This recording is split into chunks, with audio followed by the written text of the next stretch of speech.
It was good, y'all. It's your boy JD6 here with my man. Shout out to KC Sports Authority. Make sure y'all go check that podcast out, man. You heard the man.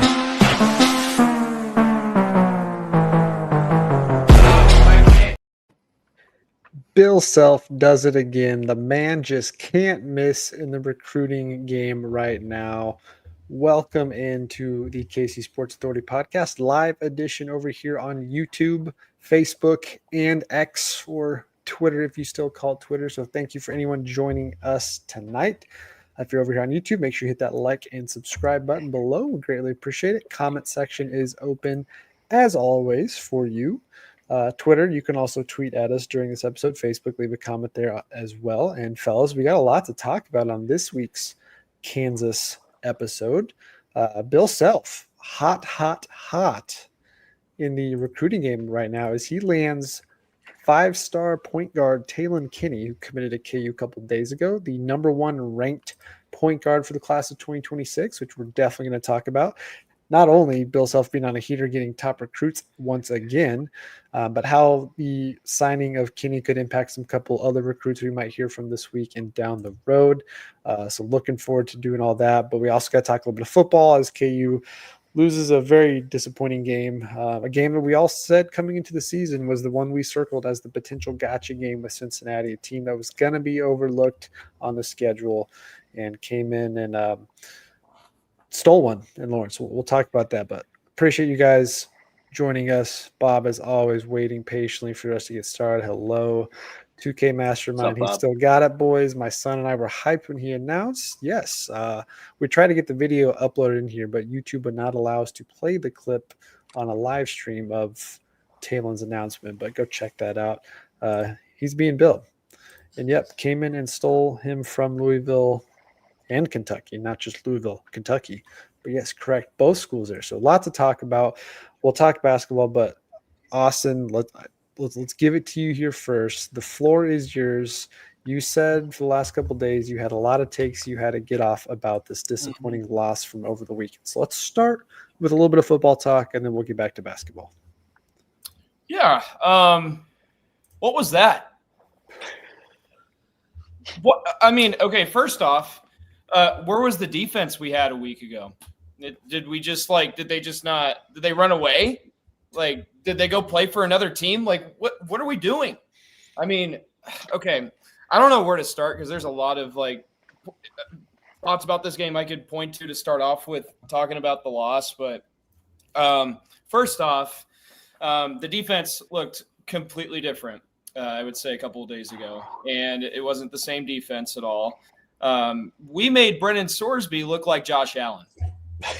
No kidding. He literally did. I mean, with the way he ran the ball and the way he threw the ball downfield, I mean, he looked incredible, and he shouldn't have looked that good against our defense, but unfortunately that was the case. And from watching it at home, because I didn't go to the game this time because I just didn't want to.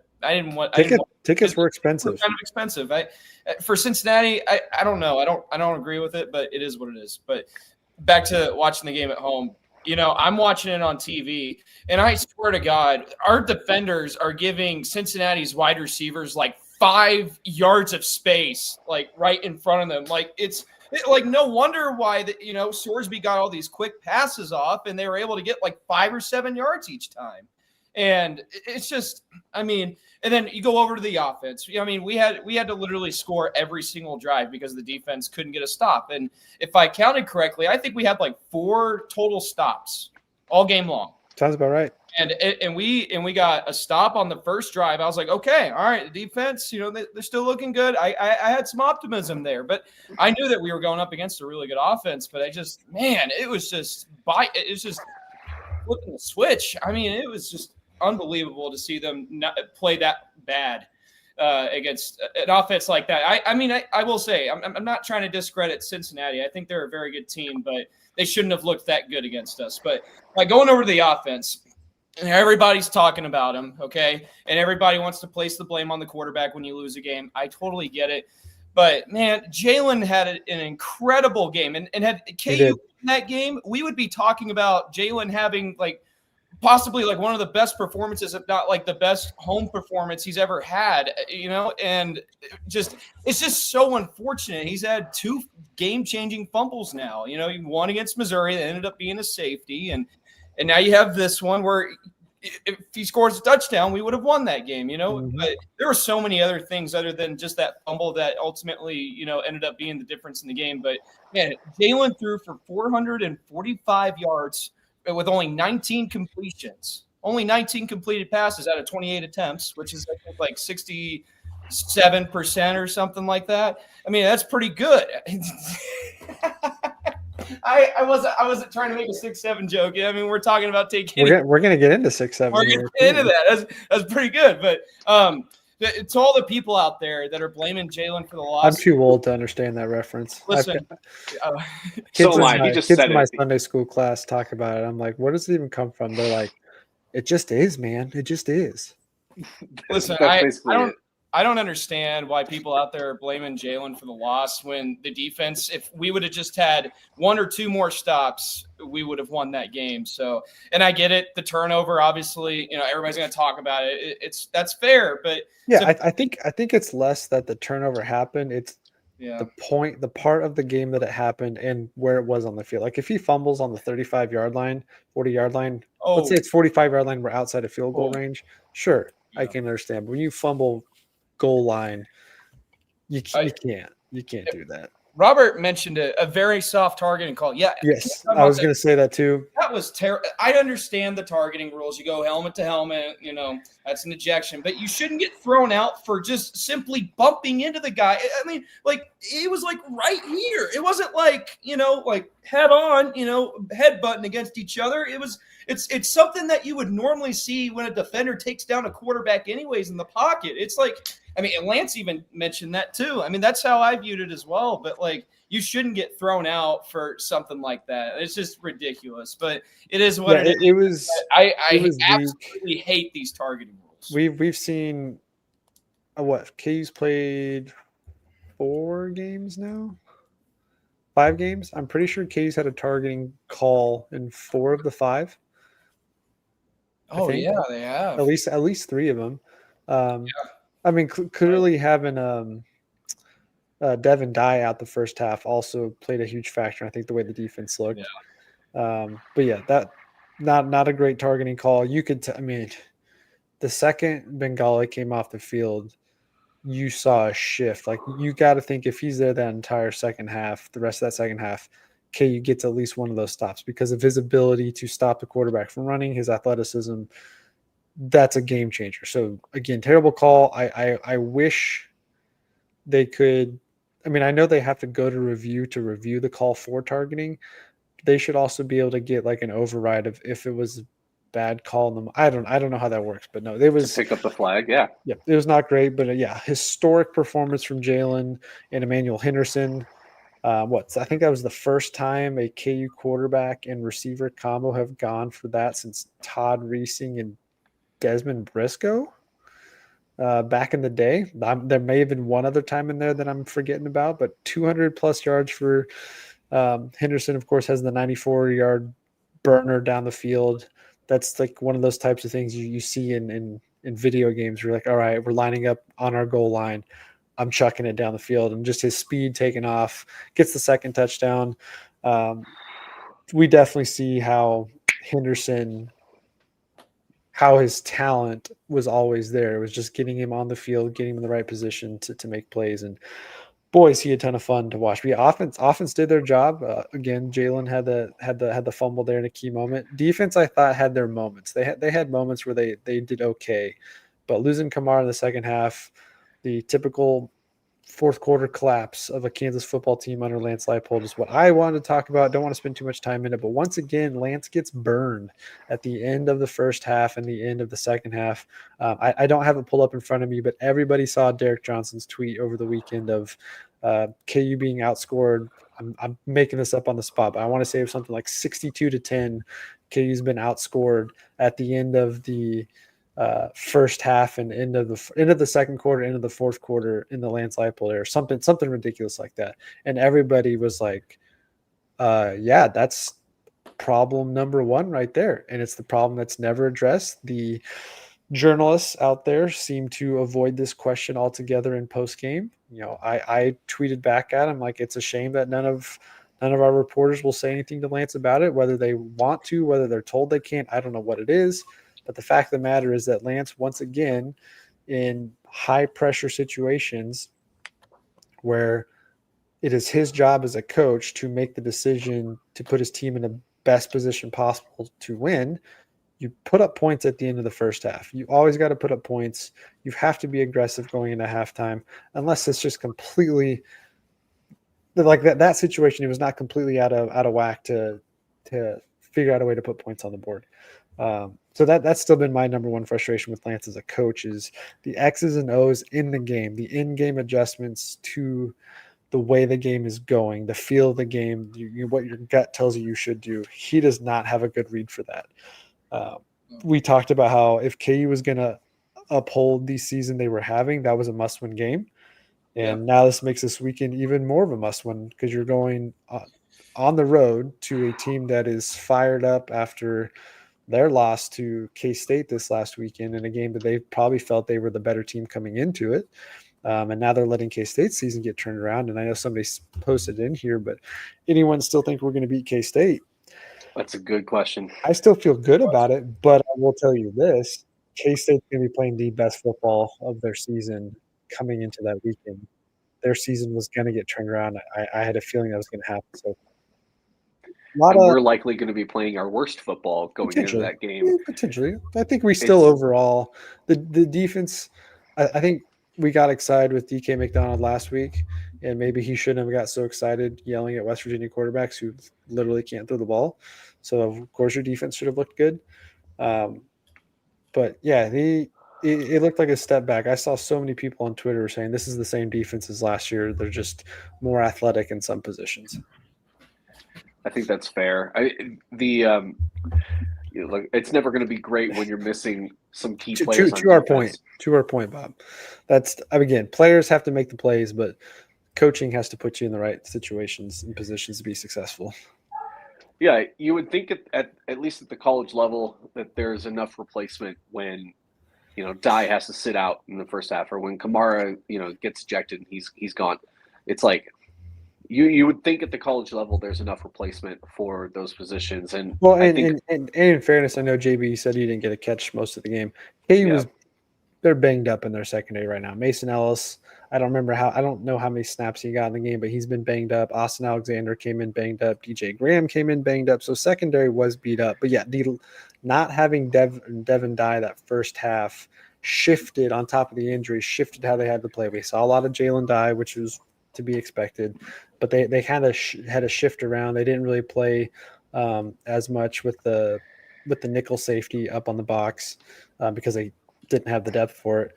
And then as soon as you get Dye back, you lose Kamara. So yeah, again, you're forcing your defense to play from a weak position, unfortunately. Yeah, it's tough because I feel like with JD in that fumble, obviously if he had not fumbled, if we would have scored, then that would have been the difference maker. Because I think the possession after that, we were able to get a stop, if I'm remembering correctly, and then we were able to score on the other end after.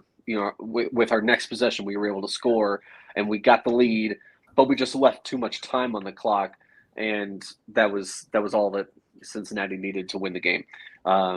So theoretically, you could point the finger at Jalen. I think the finger is pointed more at Lance than anything because managing the end of the game, managing the 2-minute drill, has been a severe detriment to our success in these close games. Derek Johnson had a great rant on YouTube a day or two ago about the 1-score losses, and this is. I'm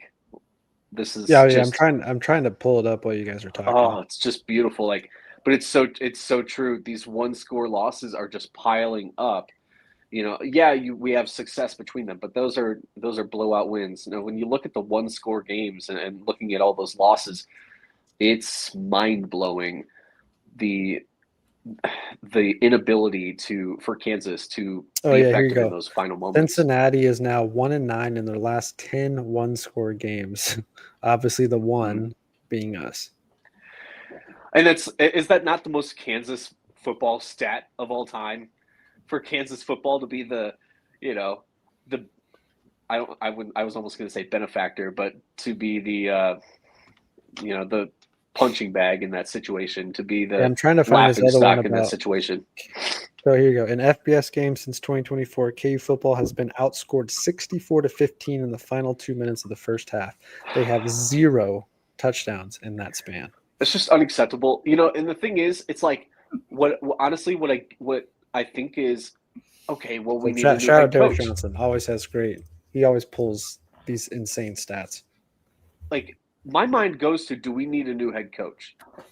And then there's the immediate no, because Lance is great. Lance turned around the We need an program. offensive analyst who's a game manager whose job is to say, hey, Lance, hey, it's that time. We got to do this. Who can Here's we what the hire? numbers say. Who can we hire to be on the I'm sideline? pretty sure they tell have Lance? I'm pretty sure they have 1 or 2 analysts. So I don't know if that was something that came up in the press conference. I didn't catch all the press conference, and I don't know if anybody asked that or if somebody would be like, hey, maybe asking in the way of, hey, Lance, you guys have been getting outscored and outplayed in those crunch time minutes in the first half. Do you guys have somebody on staff that kind of helps coordinate and structure the strategy? What do you guys do to prepare for that? Because it's clearly the worst part of his coaching game for sure. And Bob threw it up here. Enough bad talk about football. Let's get to basketball. But yeah, we wanted to start with football because that was just frustrating. Another game KU should have won. KU theoretically could be undefeated right now. Missouri game goes a little bit differently in the second half. You get one stop. Jalen doesn't fumble, whatever you want to throw out there. KU could be undefeated, and the season's still a lot of season ahead. They still have an outside shot for the Big 12 title. Now they probably got to run the table in Big 12 play or lose maybe one more. But big matchup against UCF this weekend on the road. Big test for Kansas too, because it dawned on me this week. KU's pretty much only played at home because the 2 bye weeks already and playing at Mizzou. They basically haven't left home in a while. At all for road games. So big test for them as they travel across the country. But yeah, let's get to basketball. Let's get over to basketball. The big news this week, the signing of Taylen Kinney, the number 1 point guard recruit in the class of 2026. I believe he's the 16th player in his class for next year. So surprising that the number 1 point guard is not a top 10 recruit, but there's a ton of athletes in next year's class, a lot of wings and big men that are up there. But Taylen Kinney signs, he came on a visit back in August, and at the time, Kansas was 3rd, 4th, 5th in line. It was Louisville, it was Kentucky, and it was back and forth. Those two comes on a visit. Jock Vaughn does his thing, talks to him. Tony Bland talks to him. Bill Self gets it done. I heard from some people that this was a done deal weeks ago. They just couldn't. They had to wait to do the announcement video, which is all college basketball is now. I think back to Hunter Dickinson. I think it was common sense. Everybody knew Hunter Dickinson was coming to Kansas, but it wasn't officially official until the stupid video was posted, because it's all about the marketing now. It's all about the optics and all that. And of course, with Taylen Kinney, part of it was filming his little video, but part of it was his announcement of his 6'7" Kansas basketball water, whatever that is, that people are going to be stupid enough to pay money for. And yes, I do believe you're stupid if you pay money for his water in that brand, but nothing against him. But okay. Quick side note about Taylen Kinney, tremendous basketball player, great talent, which we're going to talk about. I hadn't listened to him talk yet till JB sent me a video earlier, and I'm not trying to diss on him. But are we sure he's old enough to be a college freshman? Dude, next he year? sounds 12, dude. He's 12. a 14-year-old. And again, and I'm not trying to hate on him. For all I know, he might have speech impediment or something. This is not me attacking whatsoever. This is just first initial reaction to watching him talk. I was like, that's a kid. That's a child. Yeah. Super athletic, super gifted, talented basketball players we'll talk about. But that's the day and age, the generation we are in, that He has his own brand of water based on a kid's meme slang. I don't even know what you call it.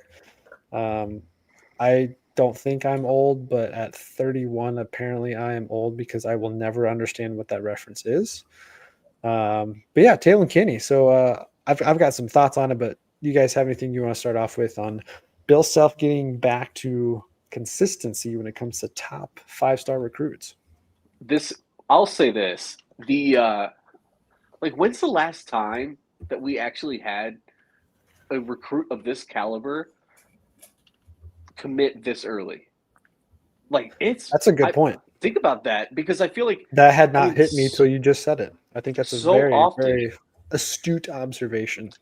Thank you. Hey, I'm good for because yeah, even the Darren Peterson one was super late into the spring. Guys, a wise man once said a broken clock is right twice a day. And that is me right now with that observation. But hey, well, speaking of that, I got to pause you for a second. Sure. I got to do you dirty here. We have some segments in here. We always have JB's hot takes.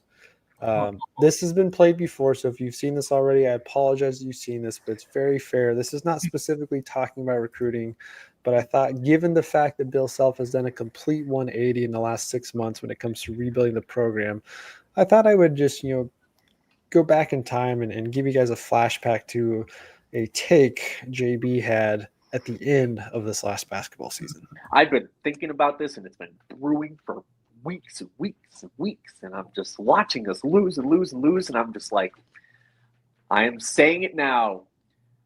Bill Self, you're done. Bill Self, I'm sorry. I want you gone. I love you, Bill Self. I'm not gonna pretend I know more than Bill Self about coaching basketball. You're done, because I can't. I think, Keegan, you alluded to it earlier. He's just softer. He's not coaching with the same tenacity, right? And to me, it's just a different game now. That was a hot take that did not age well. Now, as regards to on the court success, sure. But we have since seen Bill Self go full scorched earth mode on the recruiting in the transfer portal since that take. So I know you already we already made you do an apology over the summer about it. That's in a previous episode, but is Bill Self back at the top? No. Maybe. No. Look, he has to prove it. Like, recruiting is one thing. He has to prove it on the court, you guys. Like, he has to be able to manage. Thank you, Bob. He has to be able to manage the game in a way that, gosh, kind of like reminds me of Lance Leipold and his end of game scenarios that he's failing at. I feel like Bill Self has, shown that he's gotten a little soft, and I want to see him step it up. So, for me, I don't know if it's a full on, like, I'm going to backtrack on those words only a little bit. We all have hot takes. That was obviously very emotional. Came into last year thinking that the roster was stacked and loaded, and looked what happened. Yeah. So again, I think all three of us are in agreement that that's not going to happen again this year. But I'm on board with what you're saying, that, hey, you got the guys coming.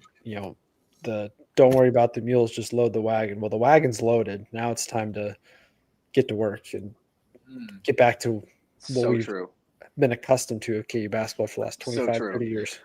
I'm impressed. I'm impressed with the offseason run in recruitment that he has had to set up this year. And now the fact that we haven't even started the school year, and he's got this 5-star guy coming in for the year after. I'm going to have to go back and look at previous recruiting cycles and see the time frame. I know with the IARP stuff from the last 6-7 years. Wow, 6-7. That was unintentional. He didn't get it. It's in my mind. But that definitely hurt things with recruiting, because KU just couldn't get the guys that they normally could, and it pushed guys to the very end of the recruiting cycle. But yeah, I mean, that's huge. Getting a guy of this caliber this early into the class, into the recruiting cycle for next season. Now he gets to go his entire senior year knowing what's going to happen next year. Now, does that mean that something couldn't happen? God forbid his recruiting opens back up. We saw this with Chris Johnson. Chris Johnson signs with KU. I remember doing a video on it, 10-minute video, excited about it, and then doesn't even make it to the fall. Opens his recruiting back up. But Taylen Kinney sounds super excited about it. You know, he also mentioned that he's already heard from one other guy who's going to commit to Kansas, who said he's already committed, just isn't public yet. Could be tomorrow. Could be this weekend because there's 2 guys KU's linked to. He also mentioned that the next phone call he was making was to Tyron Stokes, the number 1 player in the class, a guy that has come to Kansas for a visit. And I don't think KU's a finalist, but I don't think KU's in the lead personally. I know, JB, you were telling me yesterday that you don't think Tyron's coming here. And I think it's more likely, like if I had to say KU or the field, I'd probably still take the field at this point. But hey, if Taylen Kinney's giving him the call and that has some influence, by all means go for it. But KU's got a couple other guys this weekend that as early as tomorrow, with, of course, now I'm going completely blank on the Perry. Wow, I'm going blank on his first name, from Missouri. 3-star guard, 6'5" guard, is most likely committing Kansas tomorrow. And then you've got the center Adkins, who's committing this weekend, making his announcement, because that's what these guys do. They schedule out their announcements, posts, and their videos. But very, very likely Kansas lands a 4-star big man this weekend. And Trent Perry. Thank you, Bob. I was going blank on the first name. I knew it was a T. I was going to say Tyler, but Trent Perry. 2K Mastermind, I love this one. Bill Self plus Tony Bland equals Natty. I think Tony Bland is incredibly underrated hire in college basketball that the casual fans not going to see or understand his impact. I saw the coaches last week at the store, and I was joking with these guys. I thought Joe Dooley was tall. Tony Bland is tall, and he looks like the real deal. He's already having impact in the recruiting field. Of course, Jock Vaughn is too. So super pumped, excited for the direction we're heading. Taylen Kinney is just the start to kick it off. Our guy John, OMG, always popping in here. But yeah, sorry, not to cut you guys off, but thoughts on Taylen Kinney. I can talk a little bit about his game, but want to make sure you guys get your thoughts off. Go ahead, Austin. What did you ask? I'm sorry. TK. On TK. Oh, TK. I'm sorry. Well, John said hi, and it made me laugh. So I got you all giddy. No, I'm excited about TK. And the fact that we've got the best point guard in the country, back-to-back years. I mean, shoot, I'm hoping and praying that it all works out. I really don't want us to sell Darren Peterson hard this year because he deserves to have a good year because this will be his only year with us before he goes to the NBA. He's not going to come back for a second year because why would he? So, I mean, just with the way the past 2 years have gone, I just really hope that this year, TK can watch and see, how deep he does and then be like, all right, you know what? Like, I want to do the same. I want to do better than that, but I had a feel. I knew he was going to come to KU for a little while, I think. I mean, I heard something that he was like the favorite since like September 3rd or whatever. So, I mean, some people out there were like, oh, Louisville, Kentucky, and all that stuff. I was just like, oh, I kept quiet about it, but I was like, I know he's going to come to Kansas.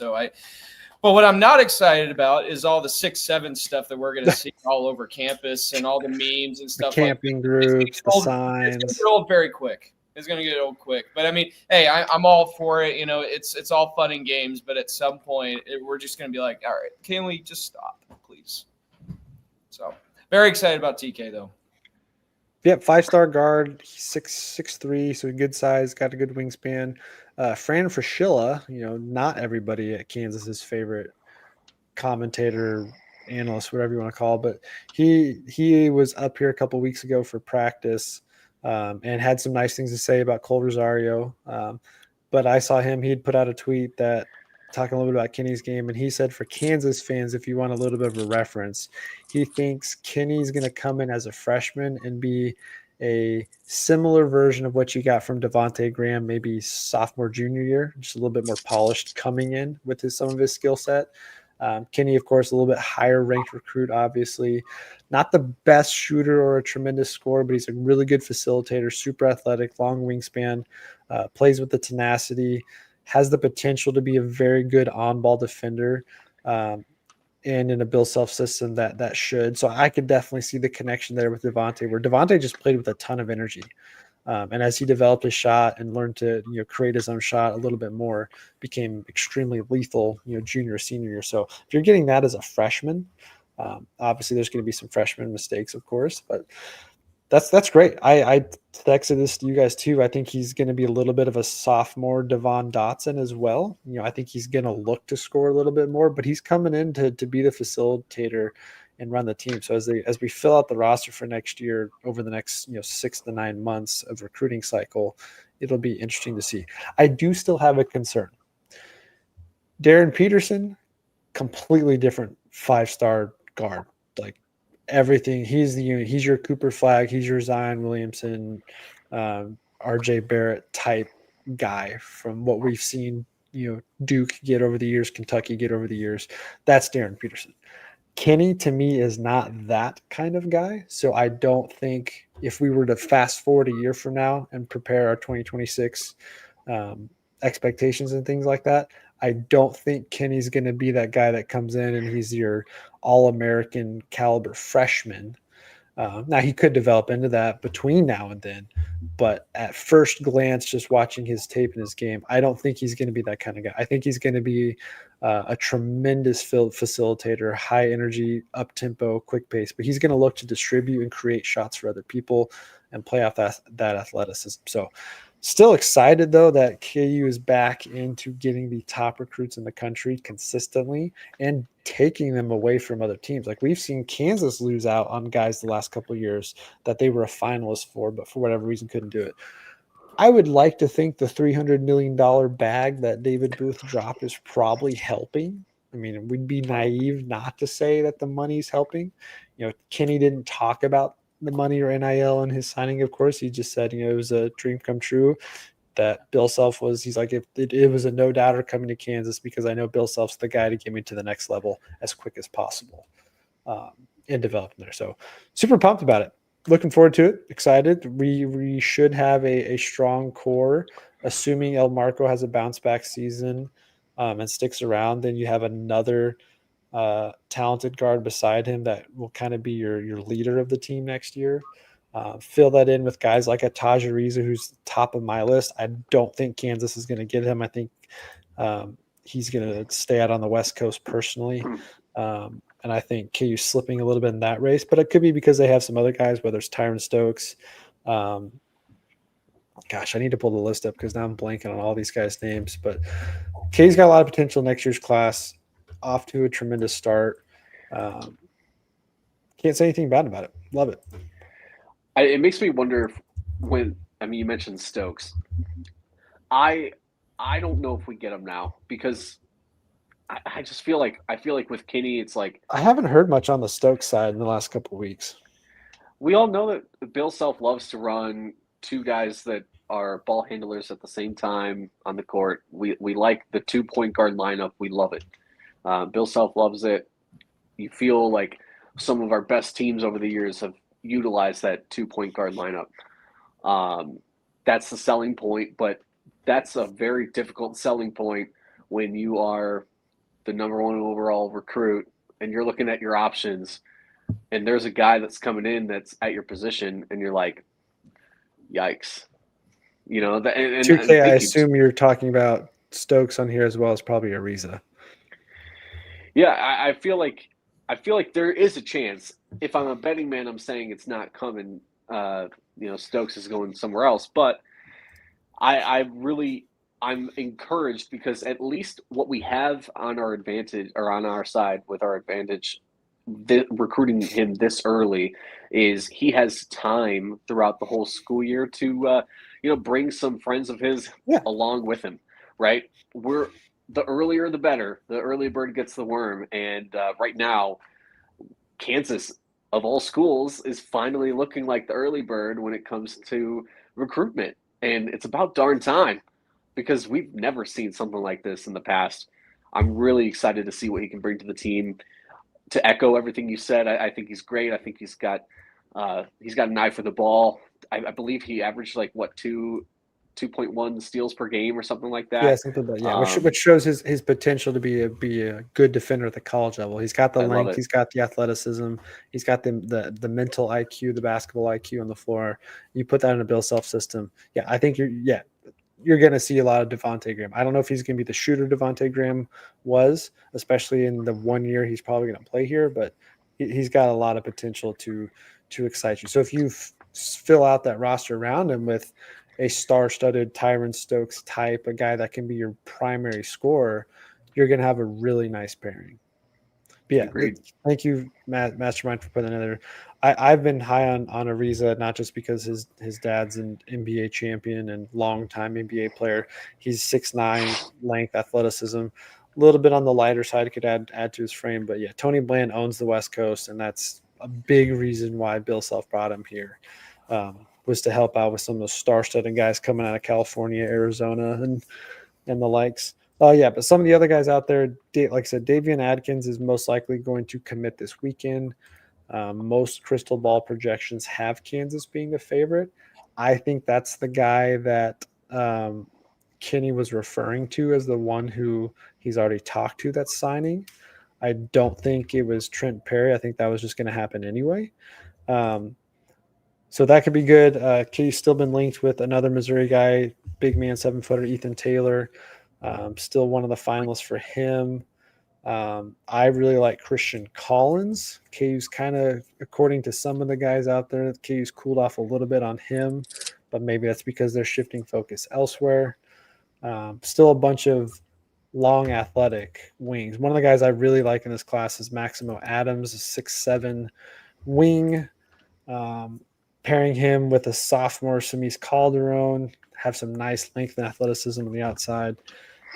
But yeah, Bill Self's back. Is he? Recruiting Bill Self. Bill Self, the recruiter. Recruitment Bill is back. I know we're going to talk more basketball over the next couple of weeks because late night is 2.5 weeks away. Are you going? Really think, yeah, I'll probably be going. Yeah. Oh, okay. I don't think I'll stay for. They're doing all the basketball stuff first, thankfully, so you can just watch it tail out of there. This is the first year that KU's actually doing late night festivities, and when it comes to the music edition, right, to where it's just for the students. So the musical whatever stuff is going to be at the end after everybody leaves. So they're going to start with the scrimmages because they took away all the fun. There's no more of the activities and the skits and all that anyway. So they're going to start with the scrimmages and then do the concert after. I feel like I have to go now because my memory of late night has always been like, yeah, let's get on with it. Okay, fine. And then underwhelming musical performance by someone who doesn't know that they're out of the game.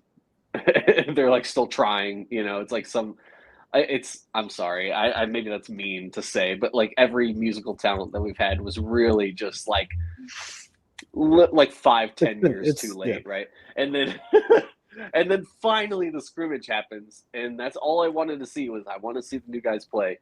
And that was at the end of the night and it was awful. It's always been awful. So Bob, I might have missed this, but you put in here much more talented than his brother. Which recruit were you referring to on that? Because I don't want to say anything out of place.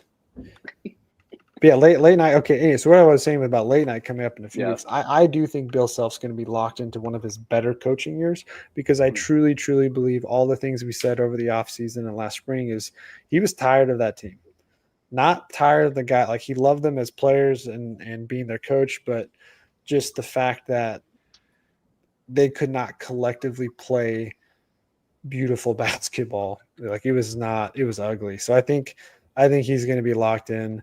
The early reports coming out for practices is even though they have some raw talent, some guys that might, have some struggles, the athleticism, the length, and the speed. They are going to play so fast. They're going to play above the rim, and they'll have guys that can attack from multiple parts of the court. So again, we'll talk in further about the roster rotations and all that coming up over the next couple of weeks. But I'm really pumped. I think the closer we get to basketball, obviously, the more excited I get about basketball. But when things like this happen in the offseason, where it's a big recruit signing or an announcement's made, it just gets you fired up for basketball. I know we're in the middle of football season and football's still the king of sports in America right now, but Kansas basketball is right around the corner. And after the depressing last 2 years we have, not only is Darren Peterson going to be the perfect palate cleanser of that experience, but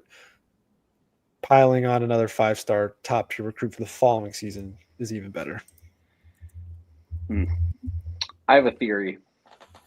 As to why you're so ready for basketball season. Here you go, Maximo. Yeah, Marcus Adams, who decided not to come to Kansas because he couldn't handle it. Hasn't been able to handle any school that he's tried to transfer to, by the way. Okay, I don't want Maximo then. I don't even want anything associated with Marcus Adams. Anyway, no, I have a theory as to why you're so excited for basketball season. Is that having anything to do with your fantasy football performance in the podcast league? That could be. It is. You know what? Let's talk about that. Let me pull my team up for you. I'm having the worst year of fantasy football. Do you have receipts? I have receipts. Oh my god! This is the worst fantasy football season I've ever had. And also, I'm only in 3 leagues this year. I've been going to less leagues each year. The KCSA pod 0-4. Another league that's literally 6 people, so you can draft studs. 6 people. Yikes. 1-3. Oof. I guess I'm 2-2 in my other league, but I've barely scraped out wins. So let me go to the KCSA pod and tell you how bad it is for me right now, because I have never had this. I am starting Geno Smith because Joe Burrow got hurt game 1. I have now lost my number 1 draft pick in both my leagues in Malik Neighbors. My second best running back's on bye this week. My third running back is on the IR. Rashad White's my bench running back. Who are these running backs? My other ones? Yeah. I have James Cook and Travis Etienne, so those 2 are fine. Okay. But I don't have backup options to them. T. Higgins doesn't play football anymore because he doesn't have a quarterback.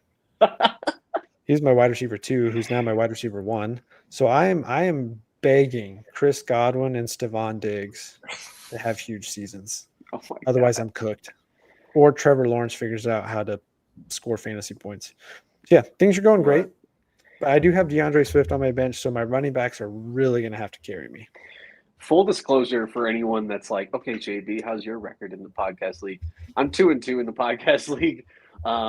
Yeah, our other co-host, Christopher Tenpenny, he is just raking up wins left and right. Like not even close. He has the point total lead by 90 points.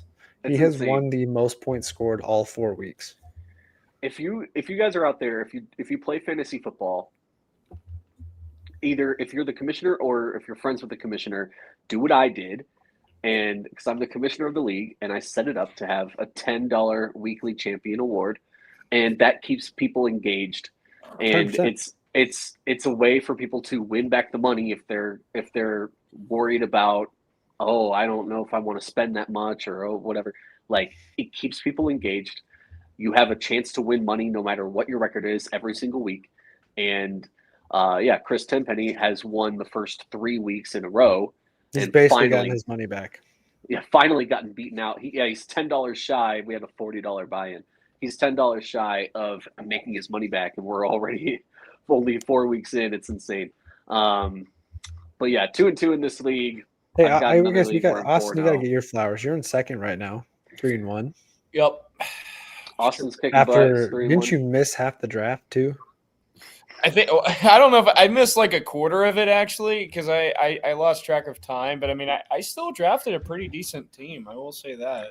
So I'll tell you what, I had a lot of players queued up, so that obviously helped. I got some of them, from that. Well, But I you mean, got the potential MVP of the league in Baker Mayfield. yeah, you know, Ashton we Genty were gave you a huge week. It's about time. I was gonna say, because if I remember how the draft went correctly, I mean, like there were quarterbacks just going and going and going, and it wasn't my pick for a little while, and then I was just looking at all the quarterbacks available, and I was like, you know what, I think Baker's gonna, Baker had a really good season last year, so like, why not get him? I think he's a good fantasy pickup, and shoot, he's been pretty dang good so far. Yeah, my doing team well. is open for business. I am looking to make moves because I need some wide receiver help, and I have running backs. So I'm gonna start throwing some trade Dude. offers.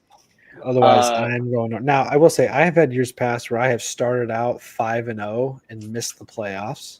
I've had years where I've started out 0-3, 1-4, and made the playoffs. So I still got a Same. long ways to go. But no, It's a the short season. vibes on my end for fantasy football are at an all-time low. I was trying to. I That's haven't tough. made the video yet because I'm trying to figure out. But if you've ever seen Friday Night Lights, you know that several seasons in, Coach Eric Taylor goes to the East Side, to the East Side Lions, and my fantasy football team right now is them at halftime where they cancel the rest of the game because he physically cannot put his team back out there for the slaughtering that is happening. That's where I am right now. That's where I feel like I am right now. Hey, you know what? It's all right. It's only week 4, like you said. Only week 4. It's only But week 4. I also have the second least amount of points scored in Or the week league. 5 now, I guess technically. And I've given up the most points, which that one always cracks me up because you can't do anything about that. I've also had bad luck. Like literally the most points allowed in fantasy football is my team. So I have gone up against the best, most high scoring team every single week, essentially. It's pretty sad. Yeah, no, I we're think gonna recover. We're gonna recover. I think we need to do more fantasy football content on here as a podcast, and I am throwing my name in the hat as we certainly can. spearheading that. We can. But yeah, let us know, you guys. Let us know if you want consistent fantasy football content, brought to you by yours truly, and we'll see if we can make that happen. We have I don't know. Do we have anything else that we got to cover on TK? I don't think so. Talked a little bit about his game. I'm sure Bill Self hasn't commented on it yet. I don't think he's had a press conference. So look forward to getting some of his thoughts later in the week or early next week. It'll probably come next week because I'm assuming we're going to get 1 or 2 more commits over the next 5 days. So it'll probably be a press conference next week. They had the little video. Did you guys see the little teaser for late night with Darren Peterson? Yes. It was kind of funny. I liked it. I enjoyed it. You can tell it is all Darren Peterson. Like the whole season is Darren Peterson. Yeah. But he looks the part. He certainly looks the part. But yeah, good point. Bill can't really say anything until he actually signs. Yeah, he can't really comment on that until it's official. But no, all signs are pointing up to Bill Self being back at the top of his game. He just can't miss right now in the recruiting. I guess we didn't talk about it. We don't have to talk about it now because we can do it later. But now that the roster is fully constructed, let's do a quick off-season grade from where it started to where it finished up. Because I think it started, Darren Peterson aside, we were all feeling a little nervous about having to replace that many guys and we kept losing out in the portal early. I give it an A-. You gave it an A-. I don't think he could have done much better other than getting Darian Williams to play the 4. I think Trey White, undervalued, is going to be tremendous. Getting Paul Mbia late, that was good. Huge. That's a huge addition in the 5-man spot. And I think the potential for what Cole Rosario could be as a freshman, getting out ahead of that before somebody else scooped him up, I think puts me at an A-. There wasn't much else to, like, given the circumstances that he had, I don't think he could have done better. think my initial reaction was B minus because it's definitely not a C. Like, I mean, as you mentioned, I think we got some names really late that really rounded it out and made it feel a lot better. Definitely would have been in the C range if we didn't get Rosario, if we didn't get Paul Mbia. Like, these guys were crucial to what we needed to fill out the rest of the roster. For me, I still kind of stick to a B or B minus only because I am worried. I have to see it to believe it at this point because the entire offseason, it seemed, has revolved around let's get our guys that we know are going to be good role players and not going to be, this hodgepodge of really good talent from across the country that can't gel, because that's what we got last year. And this year it's a whole new approach. And on paper, sounds great. I love it. But also on paper, doesn't look like we have like the highest caliber of talent coming in, and you just worry that these guys are not going to mesh very well. I am encouraged by them having the entire summer to work out together, to get to know each other, to practice together, and I'm excited. I'm excited to see where we go. I think that B can turn into an A real quick if we start seeing these games unfold at the beginning of the season. Yeah. Austin, off-season grade for you?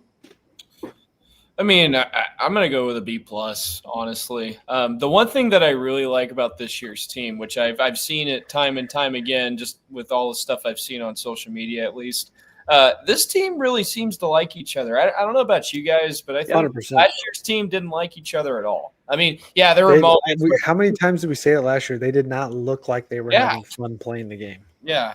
I mean, I saw AJ Storr literally run to the locker room after the senior day win over Arizona. Like, dude, you know that you're supposed to still stand out there for senior speeches, right? And one of the coaches literally had to yell at him for like 2 minutes to like come back out, which, I mean, that to me was like, hey, red alert. Like that doesn't look like, that's not the attitude of a team that it seems like they like each other. It's just, I mean, now with this year's team, with some of the stuff I've seen, they really seem to like each other. There was a clip of them watching the TBT tournament, and Flory was hanging out with Melvin and Dawson, and I think Justin Cross was there too. Yeah, they were there for the semifinal game. JB and I were at, and they were dialed in. They've been dialed in for volleyball games, football games, soccer.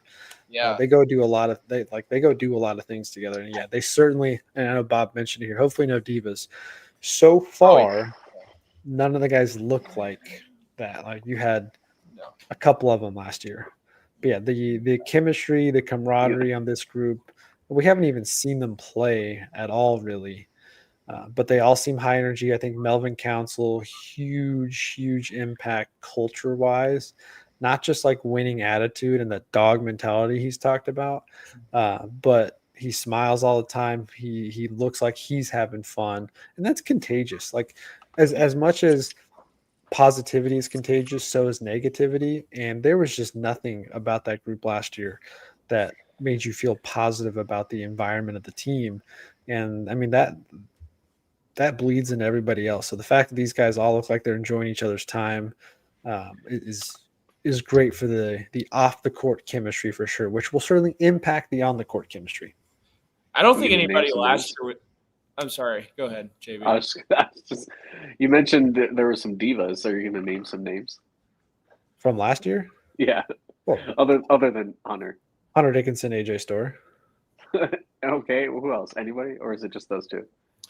There was a comment somebody said, I forgot who. It was like earlier in the recording, but that person said something about Bill like not being as hard on last year's team because they couldn't handle the truth or whatever. Yeah, there you go, right there. I couldn't agree with that more. I mean, I think that's a legitimate argument to make. Like, nobody was scared to play KU last year. Let's get that straight. Nobody was scared to play last year's team. And you mentioned like the attitude of guys like Melvin, for example. I mean, when you had a guy like Melvin on your team, like I think it does just more than him bringing like the athleticism and all the stuff, you would want from a basketball player. It's more like, just like spreading the emotion, like you said, it's contagious, excuse me. And so, like, yeah, we've been missing a guy like that, I think, for the past 2 seasons. So I hope and pray that I'm right about that. But I am excited for Melvin to be like one of those guys that like sets the tone for the team, which I think he will do that. I mean, whether he starts or not, which of course I know we'll get into starting lineup predictions and stuff at some point. Yep. It all looks good so far. Other than the video we saw of Darren Pearson legitimately living in Allen Fieldhouse for the sake of the video. It's been talked about that he is there early, he's there late, he's getting extra time in. Jacques Vaughn spent a lot of time with him one-on-one. This is a group that seems hungry. They feel competitive. I will say I meant to text you guys the other day. I saw Paul Mbia and Cole Rosario at the store the other day. Paul Mbia, that was the first time I saw him in person. He's tall. I mean, he's tall because Rosario's listed at like 6'5", and I felt as tall as Rosario standing next to him because of how tall NBA is. So he is every bit the 6'11", 7 foot that he's giving credit for, and that's just good to see. Super pumped. That's all I got for this one. We can wrap up there. More basketball talk, of course. Definitely got to get into just a full rundown of the roster, go through some projections, start giving out some expectations over the next couple of weeks, dive into the schedule a little bit, talk a little bit more recruiting. We'll do all that. We'll still talk some KU football, of course, for sure. Again, big matchup this weekend. Don't think we'll have an actual game preview for this other than this is a must win. KU needs to go out on the road and get a big time win on the road in conference play. The defense needs to look good. They need to get some stops, and Lance needs to make a big-time coaching decision when it matters most. I know, Bob put it up there earlier about the end of the first half. You can't get soft and weak and let the other team go down and kick a field goal to go into halftime and take some momentum. Like you gotta.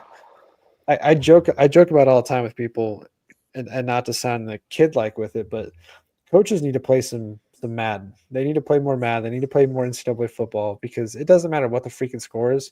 You go win the game 73-10. That's just what you just put up points. And there could be 12 seconds left on the clock. There could be 26 seconds left on the clock.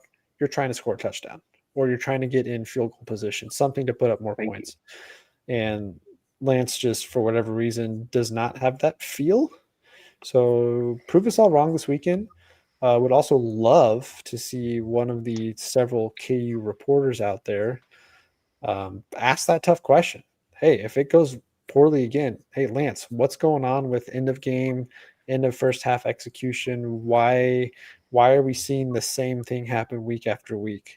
Because it's obvious to everybody. The fans are crying about it. We're screaming about it on social media, and we want answers and we demand answers. And I think the media's job, including ourselves here on a podcast, I think the job is to ask the hard questions for the fans. You're not there to lob softballs to the coach, and you're not there to protect the coach's feelings. And that's what I know the internal media side, they're protecting the coaches on things that they can and can't talk about, and I understand that. But your job as a media member is to ask the tough questions to keep people accountable and ask what the fans want answers on. So figure it out. Game adjustments. You win and lose in the in-game adjustments. You can prepare as much as you want, but when you step out on that field, come game time, and the game starts going a different direction, you got to adjust, and definitely something Lance can get better at. But agreed. I'll leave it there. All right, well, subscribe to the podcast if you haven't done so already. Hit that like button. Some more Jayhawk fans like yourself find the podcast. If you're on Twitter, thank you so much. Didn't see any tweets come through on this one, I don't believe, unless I missed some. But thank you to those. If you're on Facebook, again, thank you for doing that. Just started going live on Facebook the last 2 episodes. We'll continue to do so. If you catch this one later, hopefully you already left comments, because you're not going to hear me say leave comments until the end of the podcast. But we appreciate it.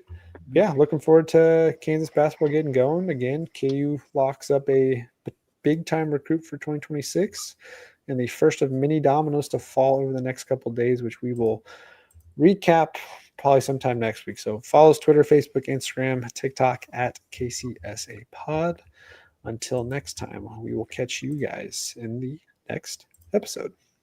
Rock chalk. Rock chalk.